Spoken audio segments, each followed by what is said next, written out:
आज कोल्हापूरमध्ये गेले अनेक वर्ष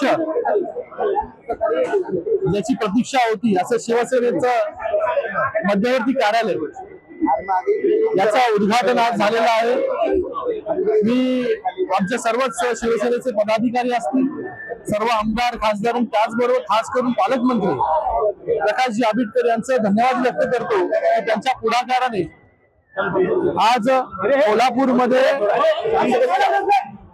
शिवसेनेचं मध्यवर्ती कार्यालय इथे त्याची सुरुवात झाली।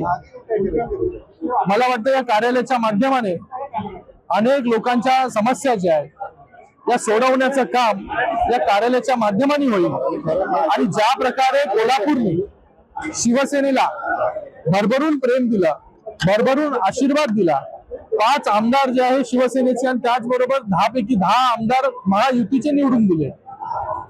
मला वाटतं या मध्यवर्ती कार्यालयाच्या माध्यमाने त्यांचा विश्वास जो आहे हा अजून जो आहे तो द्विगुणित होईल आणि जास्त काम जे आहे लोकांपर्यंत पोहोचण्याची संधी या मध्यवर्ती कार्यालयाच्या माध्यमाने आम्हा सगळ्या शिवसैनिकांना जे पदाधिकाऱ्यांना जे आहे ते त्या ठिकाणी मिळेल।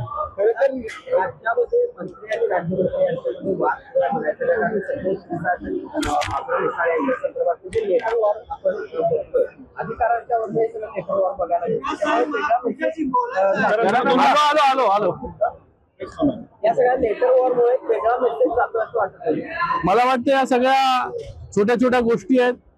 माननीय मुख्यमंत्री महोदय असतील आणि दोन्ही उपमुख्यमंत्री महोदय असतील, हे सगळे जे आहेत आपल्या मंत्री असतील, आमदार असतील, यांच्याशी जे आहे ते बोलून या सगळ्या गोष्टी ज्या आहेत ते सोडवतील। सर, मंत्रिमंडळाच्या फेरफारीचे चर्चा सुरू झाली आहे। शिंदे गट आणि राष्ट्रवादी गट, अजित पवार गट त्यांच्या मंत्र्यांसोबत वेगळा विचार होऊन भाजप नाही होणार आहे का? काय बघा, मी एक छोटा लहान कार्यकर्ता आहे।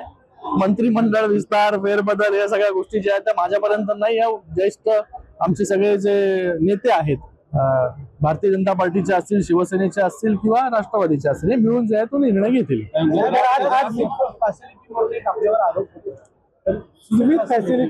कोण करतंय? संजय राऊत कोण संजय राऊत? कोण संजय राऊत? अरे, तुम्हाला पण मला सांगायचंय की जो रोज उठून कुठलाच पुरावा न घेता लोकांवरती आरोप करणं, शिव्या शाप देणं आणि त्यांना तुम्ही दाखवणं, हे तुम्ही देखील जे आहे हे त्याची ती पार्श्वभूमी जी तपासली पाहिजे। कोणी काय बोलतंय म्हणून त्याचं टीव्हीवरती दाखवणं, नंतर ज्याच्यावरती बोलतायत त्याला जाऊन विचारणं, हे कोणी जे आहे ते बांधील नाहीये प्रश्नांची उत्तर देण्यासाठी। जर पुरावे असतील तर तिथे बसून दाखवले पाहिजे, तुम्हाला दाखवले पाहिजे, गेले पाहिजे, ज्या ज्या प्रशासनाचे अधिकारी आहेत त्यांच्यापर्यंत गेला पाहिजे। उगाच जे आहे कुठलेही आरोप द्यायचे आणि आम्ही त्याला बांधील नाही आहेत आम्ही कोणालाही उत्तर देण्यासाठी। आरोपांमध्ये काही तथ्य नाही असं। अरे बाबा, मी बोललो, एकतर पहिलं बोललो की कोण प्रश्न विचारतोय त्याला मी ओळखत नाही, आणि हे जनरलाइज स्टेटमेंट मी केलेलं आहे की कोणीही कोणावरती जर आरोप करत असेल तर ते पुराव्यानिशी करायला पाहिजे ना। आगामी निवडणुकांच्या संदर्भात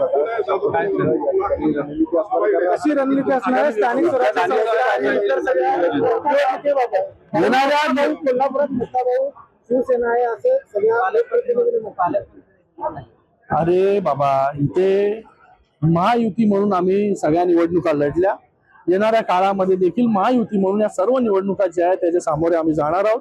आणि महायुतीला इथे मोठ्या प्रमाणामध्ये यश, जसं यश 100% आमदारकीला मिळालं, विधानसभेला मिळालं, तसंच यश जे आहे या महापालिका असेल, जिल्हा परिषद असेल, पंचायत समिती असेल या ठिकाणी मिळेल।